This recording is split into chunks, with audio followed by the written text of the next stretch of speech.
Good morning, my people. Good morning. Good morning. It's your boy Monte Carlo. Just want to welcome you all to the Big Picture Podcast.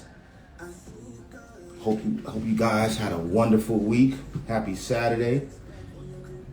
We're gonna have a special guest on today. His name is Rico Love. All right, good brother, good brother. He is a diamond producer and artist. Very, very talented brother, raised in Milwaukee, Wisconsin, and in Harlem. So we're gonna chop it up with him. Good morning, how you doing? What's going on, Craig? Bake Cravens is in the building. Sleep, I was telling you about them. Hope you've been there by now. If not, please get over there. Awesome cupcakes. But yeah, man, I hope you guys had an awesome week. We're gonna chop it up with the brother, see what he has going on. I was just listening to his project, his last project that he has, and it's very good. I love it. It's a dedication to women, and I like it. I was listening to it yesterday, and I was vibing out to it. Right now, I'm playing Jersey Sun. He was on here a few weeks ago, and so I'm just playing some of his music as we wait for our brother Rico Love to chime in. Yes.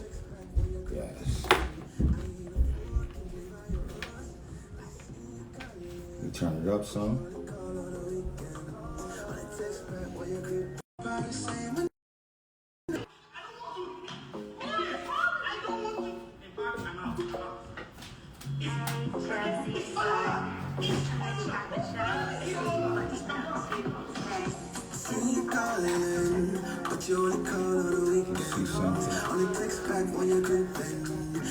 Rico Love, how you doing, my brother?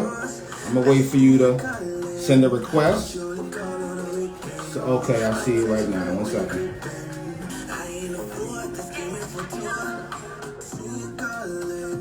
Request.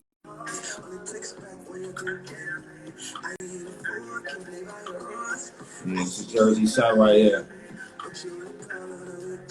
Artist from Jersey. All right, okay. Waiting for you to come on now.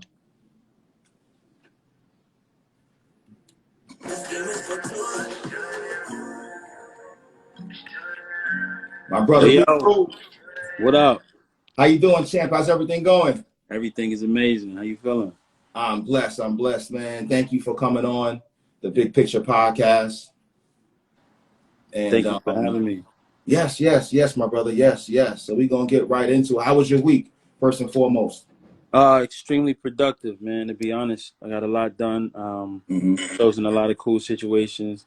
As you know, I'm developing several artists right now, so just getting everything lined up. It's been a lot of Zoom calls and meetings and lawyers and back and forth, but it's productive. It's the work. It's the work we do, but it's very productive. That's what's up. Congratulations to the label D1MG, Division One Music Group. Music Group. I love that, brother. And you currently have 2 artists that are signed to that label, right? Yeah, I actually have 7 artists signed, but 2 that are slated. You know what I mean? So it's the developmental process where you put together the records, you put together the music, you put together the identity, and then you start rolling them out. So it's exciting to be able to build. I want to put all of my energy in developing and cultivating artists, and I want to do it at a high clip. You know, I think a lot of times in my past, I worked on one artist at a time. And I think that I multitasked so well for labels. Like, for instance, I would work on an Usher album, a Nelly album, a Kelly Rowland album, a Mario album, a Trey Songz album, all simultaneously. And I would do that for other brands and build them and make them hundreds and hundreds of millions of dollars.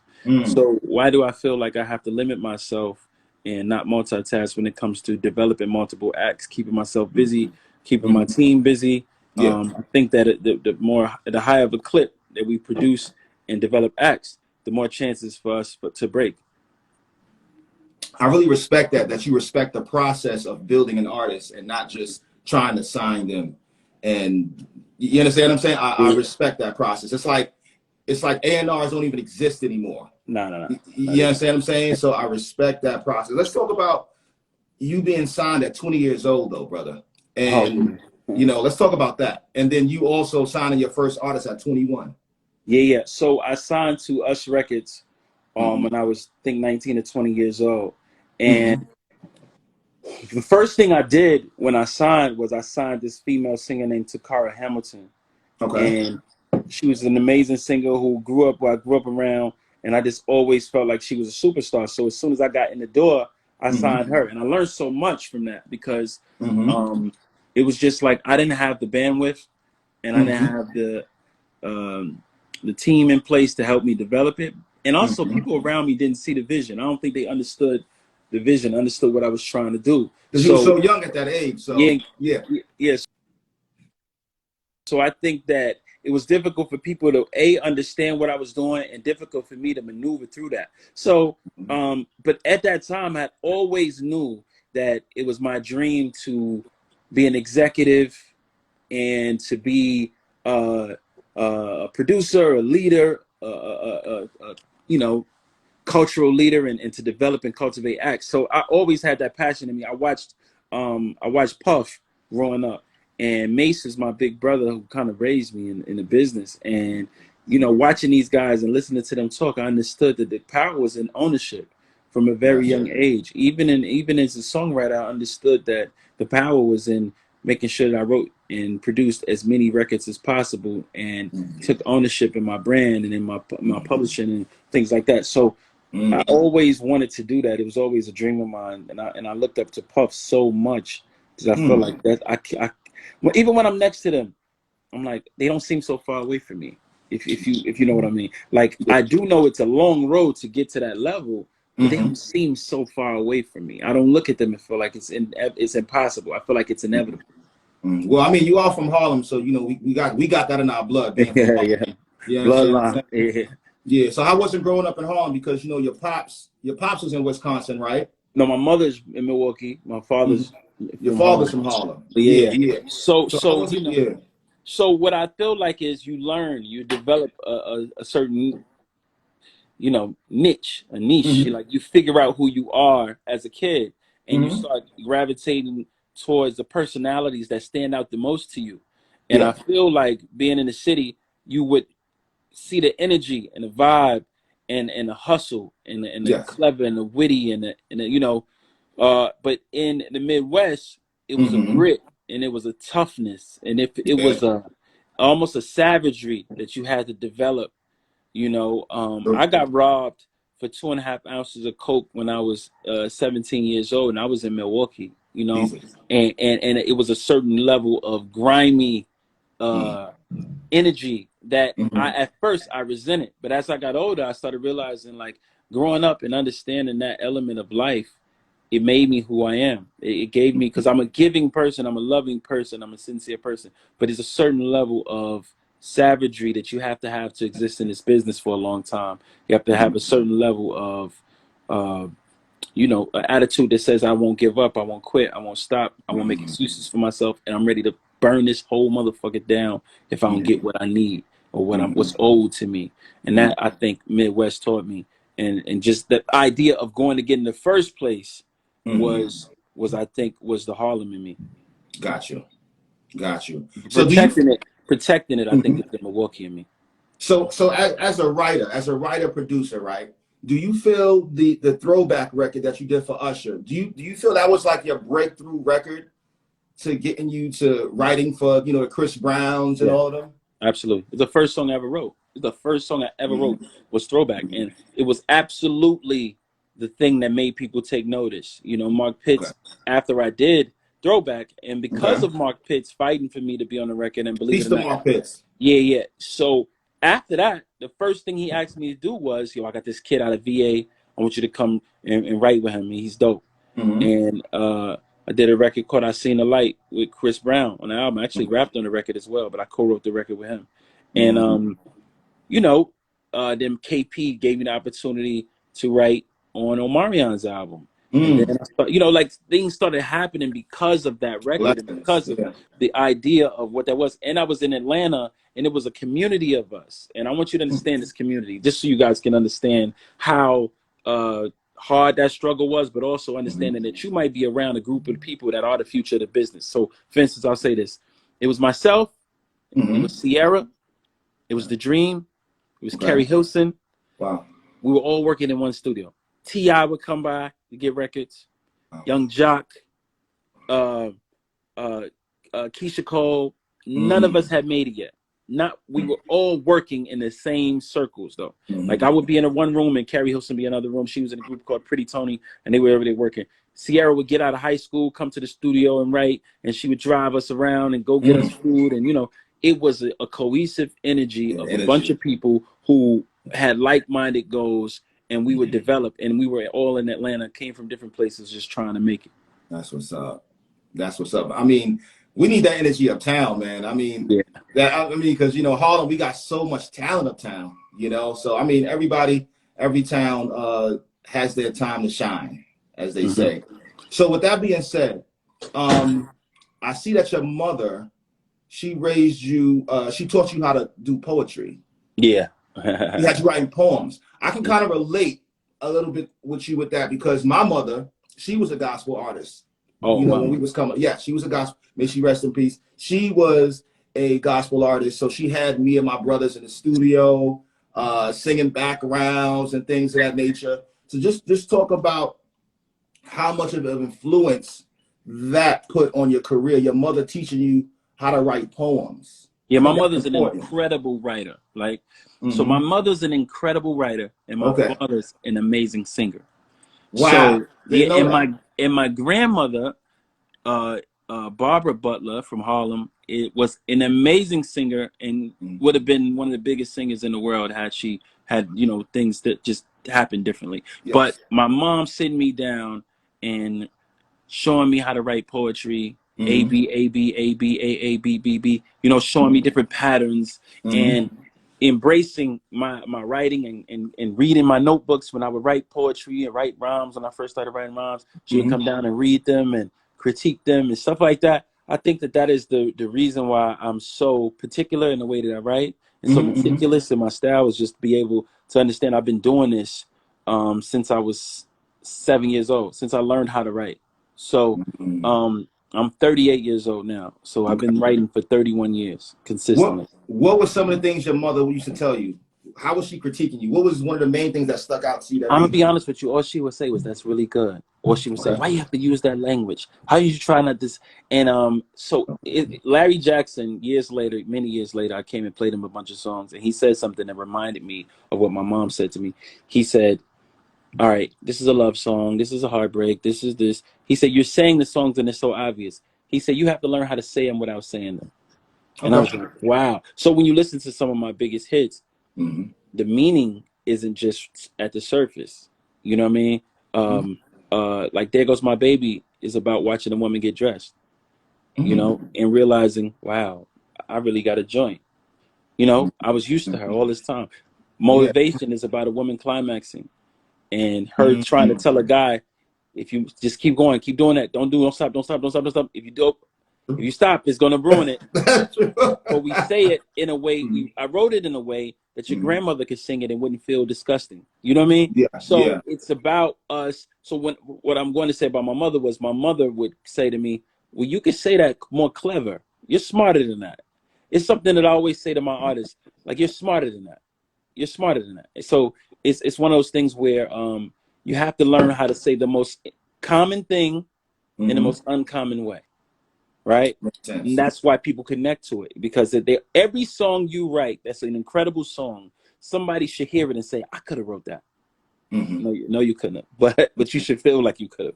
You know what I mean? It should be that, like, wow, that was so simple. I could have thought of that. No, it's not as easy as you think. The job is to make it seem easy, make it seem so relatable that a person could feel like they could have came up with it. Now, I need you to break this down for me 1 second, all right? I wrote that I respect your art because you're a producer who represents the artist who wants to tell his story while not on stage. Wow. See what I'm saying? Yeah. Break that, because I feel that's how you write a lot of your music. Yeah. So basically, it's like writing a horror film.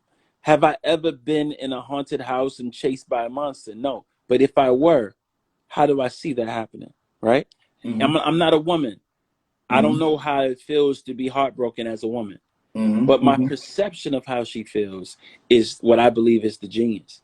So yes, I'm telling my story through you, but all it is the idea of what I believe you're going through, and you're singing my lyric, even though it's an experience that may be foreign to me. It's my take on it. It's my interpretation of what a woman would feel. It's understanding how to get the reaction that I believe millions and millions of people will connect to. And that's the key. It's not so much, it's more of a selflessness, and I'm taking away from myself and how I would feel about it. I'm saying I can imagine they would feel this way. So if I made it about how I would feel if I were a woman, that's selfish. I have to say to myself, how would she feel? How does a 13-year-old girl feel, a 15-year-old girl, a 25-year-old girl, a 40-year-old woman? How do they feel? And imagine myself in their place and tell their story from my perspective. Does that make sense to you? Yes, sir. Yes, sir. It makes a lot of sense. So I just want to give props to the project you put out in last year, Emerging Woman of R&B. Very, very good project. I was peeping that. Did a very, very good job. I was playing that Red Chevy song thousands of times, like over and over. What's your favorite track on that record? Price of Loving You, 7th Streeter. Okay. Got to zone out on that. Yeah. Okay. All right. Would you ever do a double album?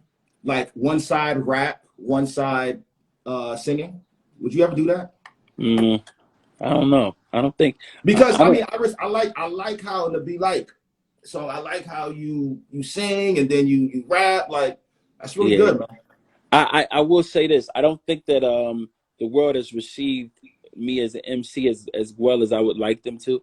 And as an artist in general, I don't know if that's something that I want to chase anymore. Okay. I think that I'm having so much fun developing the acts and pushing them, and it's very difficult.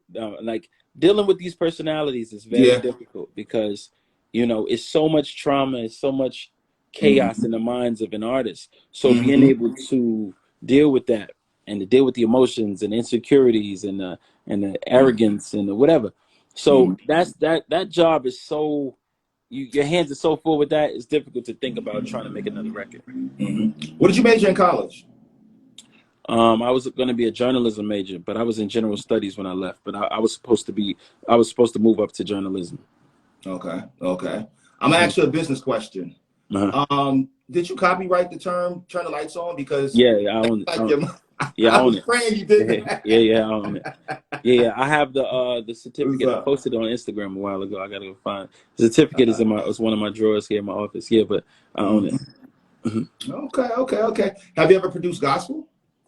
No, I haven't. I'm interested in doing something. A good friend of mine asked me could he run the gospel leg of my label, but I wouldn't be opposed to it. I just had to make sure it's lucrative. Man, let me tell you something. I used to work at Sony Studios from 97 to like 2006, and during my time there, I was interning at 550, and this is when they first started the gospel label, and I was interning there, and let me tell you something, brother. The CDs, that was all I had to do was listen to CDs. If I ain't like it, or it's I'm not gonna say it's an untapped market, but like you're a very like grassroots producer. So when I listen to your music, it's very timeless, and I thought about that. Yeah, a lot of people have asked me to do things like that, but in my mind, a lot of people like when I'm a Christian, by the way. So when I'm worshiping or when I'm getting close to God, it's very personal to me.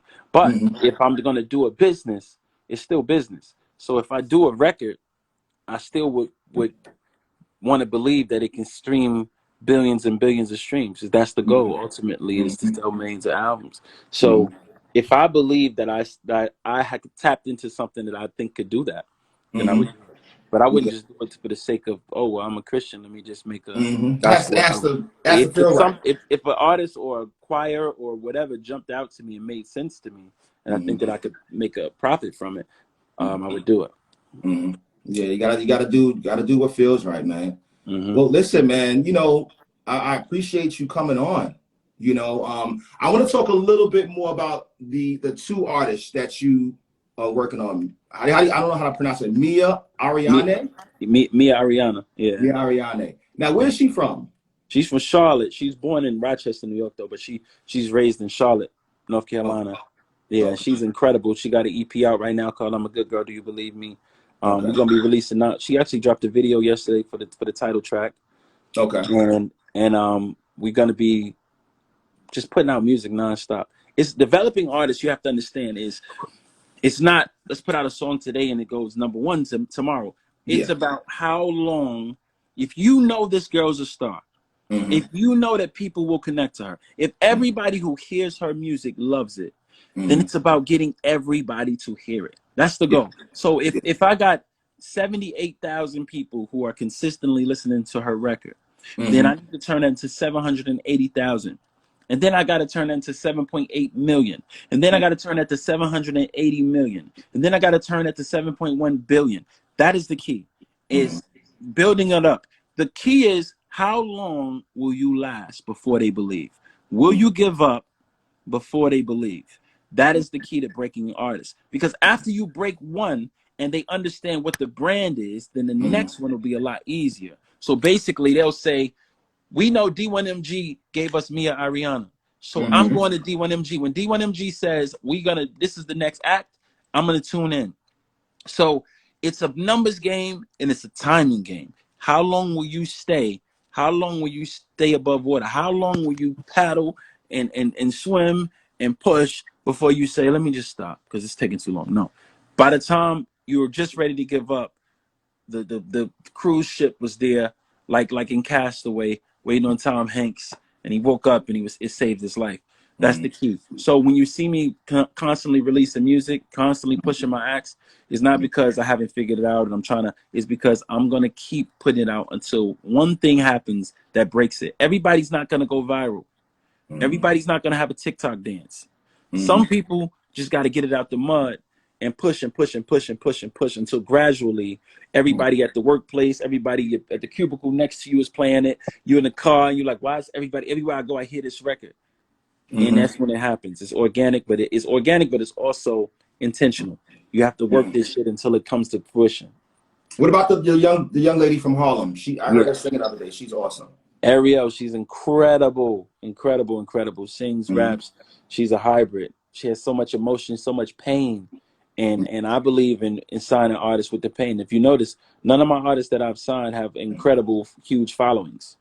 Mm-hmm. Everybody is starting from the scratch because I don't believe. And if I found an artist that I feel like had a big following, I would sign them, no problem. But I just if they were dope.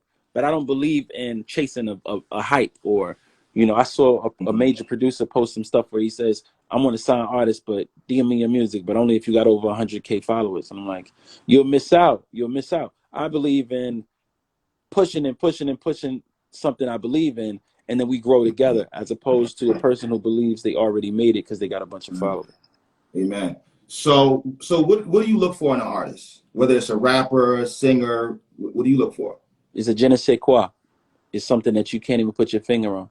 Okay. I couldn't, if I told you, it wouldn't be real. You know what I mean? I don't even know what I'm looking for, but I Mm-hmm. know it when I see it. You know what I mean? It's just like a woman who says, I don't want no man. I want to be single forever. And then she bumps into this guy, he changed her mind. You know what I mean? Like, that's what it should feel like. Or a man who says, man, I'm never wifing nothing. I'm just going to be out here doing my thing forever. Mm-hmm. I'm trying to do this divorce. I broke up. I'm never wifing nothing. And then next, a year later, he's married. You're like, how did that happen? It was something about that you couldn't put your finger on. Everything about you, everything told you that you didn't want to do that no more. But that thing, you saw it. Yeah. And it's one of those things that I can't even explain, but I know it when I see it. Mm-hmm. Mm-hmm. So when you was coming up, what producers were you looking up to Um, that inspired uh, Premier, Puff, Timbaland, Pharrell, um, you? Mm-hmm. you know, guys like Daft Punk, Mm-hmm. uh, who else? David Foster, Mm-hmm. uh, Oh, David Foster. Wow. Yeah. yeah. Good So one. so Yeah. it's so many, man. It's so many. Gambling Huff, Mm-hmm. it's so many, man. Philly Mm-hmm. International is responsible for some of the most incredible vibes ever. So yeah, it's so many. The whole Motown era, Smokey, Stevie, Mm-hmm. um, there's so many people I admire. I'm a huge hybrid. Even I listen to Ambrosia. I listen to McCartney, Wings. I listen to the Beatles. Abbey Road is one of my favorite albums. Queen is one of my favorite bands ever. AC/DC, Def Leppard. Like all of that production, kind of like melodically, that pop sensibility and that soul mixture. You know, Joe Cocker and so many people I listen to develop myself, and I'm just a huge melting pot of music. Okay, awesome. Listen, man, I look forward to your success. Thank you. I'm gonna the music that I haven't listened to, I'm gonna listen to it. Because back in the days, me and my older brother Jerome, we used to sit back and we used to, like, when Jodeci would drop out. Jodeci or Boyz II Men? For the hits, I gotta go Boyz II Men. For the vibe and the swag, I gotta go Jodeci. Okay. Like I would want to be Jodeci. I want to do numbers like Boyz II Men though. Oh, you want to do numbers? Okay. Yeah. Usher or Chris Brown? Usher. Biggie or Pac? Biggie. Mace or Cam? Mace. Got one more for you. Adidas or Nike? Adidas. Okay. Easy. Thoroughbred. Easy. Thoroughbred. Oh. Easy. Me. At my disposal. Hold on. We got another everywhere. They everywhere around me. Oh. Everywhere I go. So do you have a stylist or do you do this yourself? I do it myself. You do this yourself? I actually style Mia for all her videos. Oh, okay. Yeah, I style Mia for all her videos. I mean, I'm not a stylist, and I prefer to have a stylist. But I think sometimes, a lot of times when you're trying to do things at a certain budget, a lot of people look at me and they say, well, you Rico Love, you're rich. And it's like, okay, yeah, but my artist ain't rich. So I can't spend Rico Love's money on my artist. I got to spend her budget. So if her budget is for each video is blah, blah, blah, I can't be paying a stylist $6,000 for one shoot that's costing me $3,000 to make the video. You know what I mean? That's so true. What happens is a lot of times people assume that I'm gonna. Even the biggest mistake I made on myself as an artist was I spent $2.5 million on my own project, not realizing this is not Rico Love the songwriter. This is Rico Love the artist. So Rico Love the songwriter, he earned that money. Rico Love the artist didn't earn that money. So you got to think differently. And I had this thing in my mind where I never wanted people to like, oh, well, I don't want people to think I'm broke or I'm cheap or I'm this. And I realized, like, I'm a businessman, I'm a businessman. So at the end of the day, I don't have a problem telling somebody that's too much. All right, cool. So we're going to wrap it up. I just got maybe a couple more questions for you. What is the conversation that you have with your artists about owning their masters and owning the publishing? Because we're seeing a lot of back and forth going on these days with artists and executives. And I understand. I'm not to cut you off. I was watching an interview with Kevin Liles the other day on the Breakfast Club, and he was explaining the importance of the executive owning some of the masters because of it's an investment. So this just explain, break that down. So what I believe is I want to own as much as the master as possible. Me, right? You mean as the artist? You're talking from the artist perspective. No, I'm talking from the executive. Gotcha. The D1MG should own as much as the master as possible. Copy. And you want me to own it. Copy. Because you can get next to me. Got you. You don't want Sony to own it. You don't want Universal to own it. Because you don't have their phone number. Got you. You can't. So in the end, because I deserve it for the time and the money I put into developing this act. Now, when this act becomes the biggest artist in the world, you owe it to them to renegotiate and to make sure that they see their master. They earned that.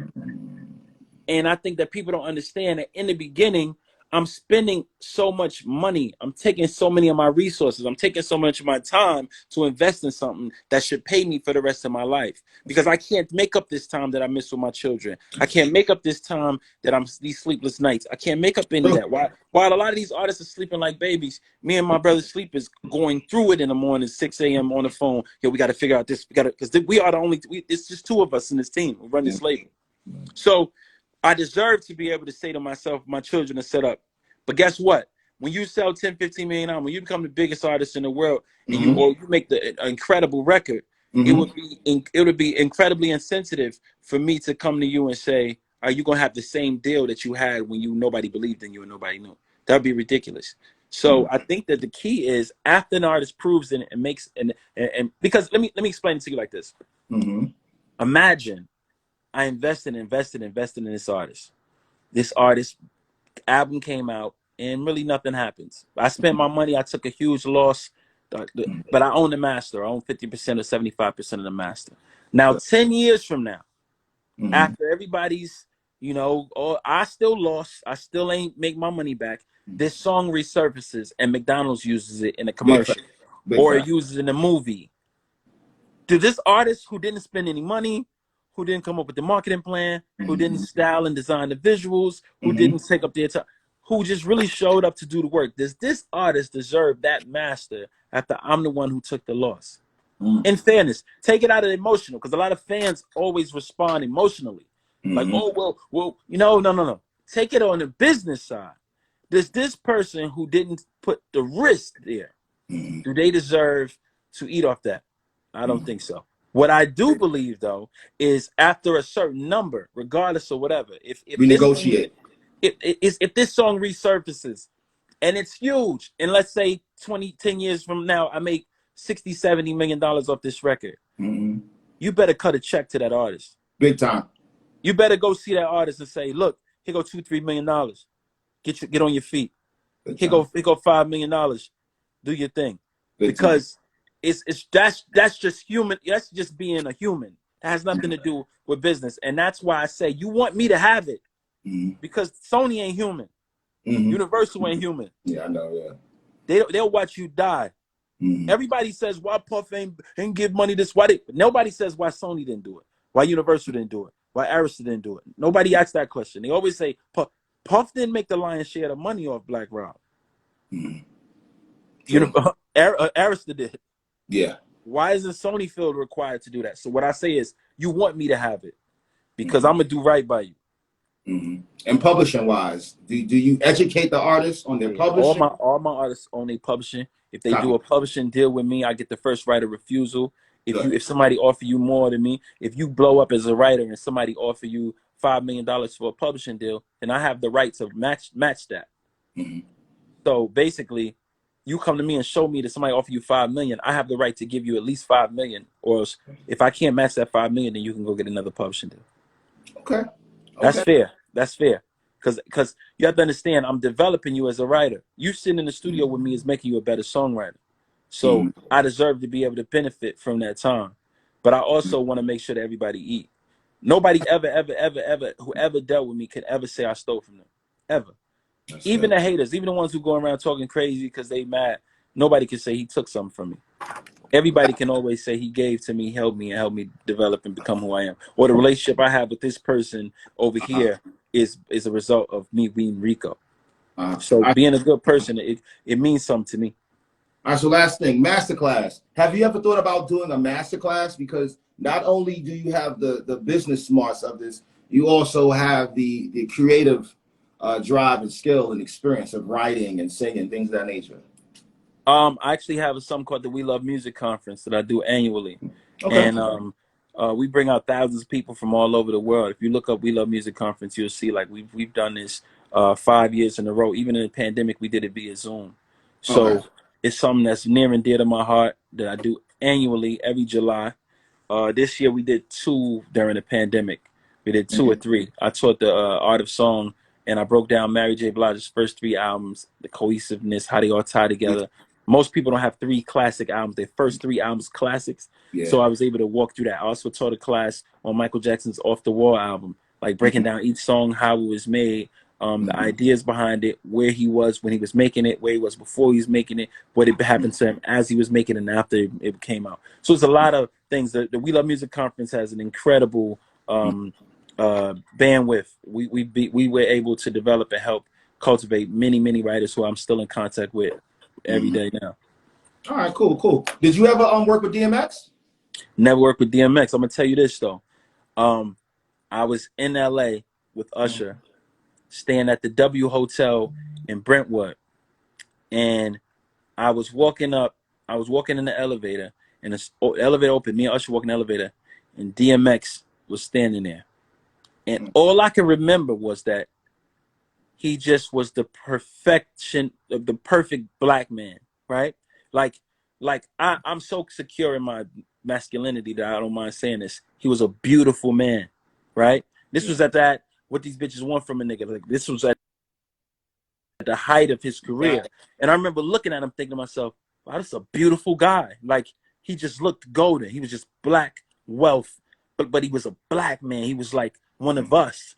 And all I could remember was like, damn, I didn't know DMX was this like amazing looking. You know what I mean? So that stood out to me. And he could see that I was like, oh shit, it's DMX. And he said, what's up, bro? Like he kind of like leaned in like to let me know, like, what's up? I see you. Put his hand on my shoulder, said, how you good? And then of course he spoke to Usher and they embraced, but it was like, wow, DMX looked like gold. He looked like just black gold. That stood out to me. And I've never seen him again after that, but I just that stood out to me. This was in 2004, but that stood out to me so much. Okay, awesome. Listen, my brother, I want to thank you for coming on. Thank you. Yeah, man, just have a wonderful weekend. You know, be very prosperous and much blessings. All right. Thank you so much. I appreciate you having me on. So I'll talk to you soon, brother. Peace and love. All right, peace.